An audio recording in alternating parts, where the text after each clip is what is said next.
Para mapigilan at masalo ang ibinato kong bola, itinuunigon ang lahat ng ora niya sa kanyang mga kamay.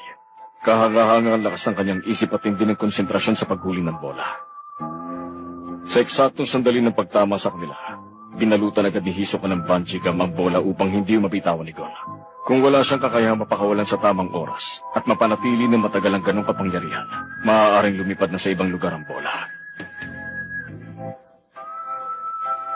At si Killua naman, dahil nasa gitna siya ng dalawa, siya nagsilbing caution habang pinipilit niya manatiling nakatayo. Nagawa niya yun sa pamamagitan ng pagpapalit-palit ng offense at defense power ng kanyang aura. Kung masyadong konti ang dami ng aura sa katawan ni Killua, hindi niya magagawa maging caution.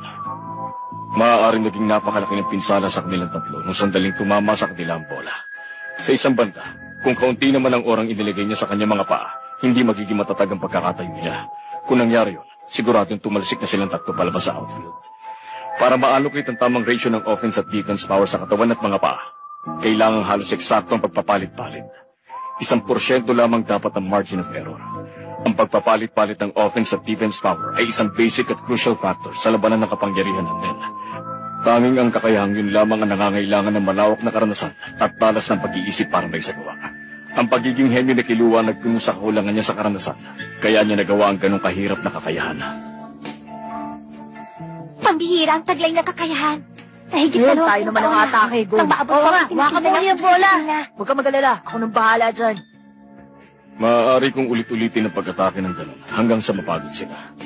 Pero aksaya lang ng oras yun. Sa susunod, pababagsakin ko na sila bago sila makapag-combine. Basta mag-concentrate ka lang sa bola, Gon. Huwag ka na mag-isip ng iba. Pagkatapos na lang umatake. Itodo mo yung lakas at kapangyarihan mo sa tirang to. Magdikit-dikit. Titira na siguro. Matindi ang kapangyarihan hinahatid niya sa bola. Pero sa kalagayan ko ngayon, masasalo ko pa rin ang bola nang hindi lumalabas sa infield. Pagkatapos, isa-isa ko na silang pababagsakin. Matindi kapangyarihan. Ang kailangan ko. Kailangan ko ngayon!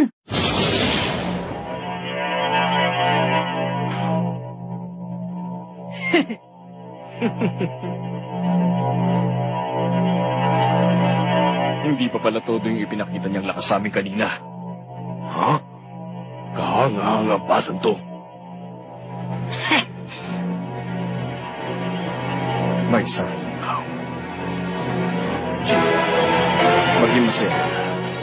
Dahil walang kaduda-dudang anak mo nga batang ito. Killua! Itotodo ko ng lakas! Dapat lang, no? Dahil pag nag-alangan ka, lagot ka sa akin. Fist first attack! Junkin! Fight!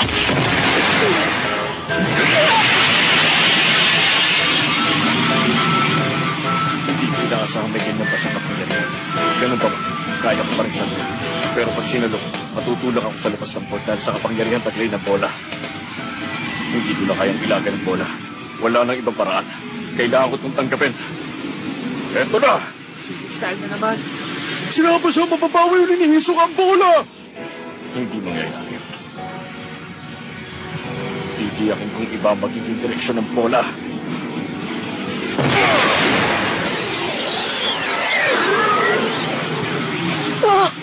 Hindi na niriso ng bola pabalik kina Gon.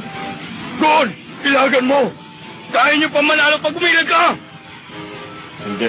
Hindi siya iilag. Hindi siya ang tipo ng tao na gugustuhin manalo sa ganung paraan.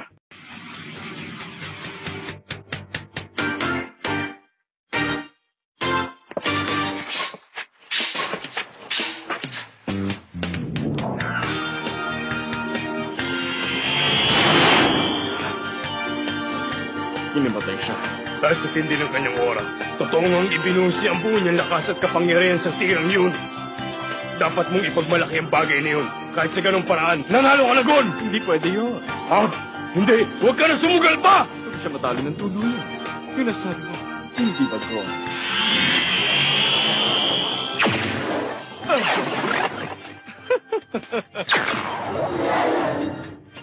Balik sa'yo!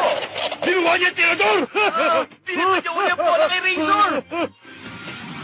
Ayos to. Matira na lang ang matibay. Ako matitira. Ayaw maalis! Tumikit ang bola! Yan ang katangian ng bungee gun. Hindi lang siya elastic. Pwede nito matibay na pandikit.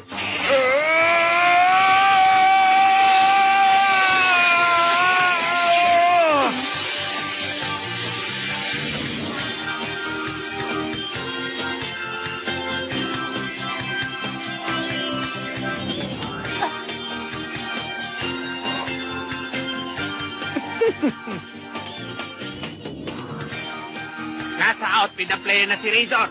Sa kasamang palad, foul ang pagsalo ng bola sa outfield, kaya out ka na. Kung ganon, ang nanalo sa larong ito, ang team ni Gon, Kilu at Hisoka. Wow! Ang pabilis yung tatlo! Ha? Aba, nabali pala lahat ng daliri ko. Galing yung Gon! Minawa nyo! Nanalo kayo! Nanalo kayo! Ha? Pero ano ba nangyari? Hindi ko maintindihan.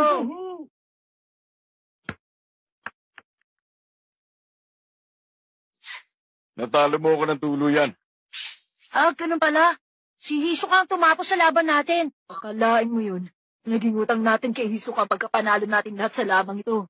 Nasa pangalan nating lahat ang karangalan ng panalong to. Walang tagumpay kung kulang ng isa.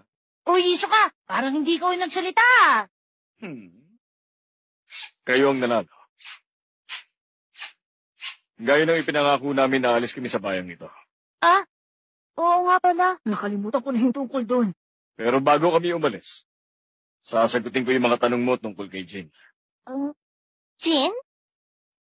Ang mahigpit na bilin sa akin, huwag kang pagbigyan sa anumang laban kapag dumating ka. Sinabi na yun? Oo. Talaga? Asa siya? Andito ba ngayon si Jin sa Game World? Mabuti pa doon tayo mag-usap. Sige.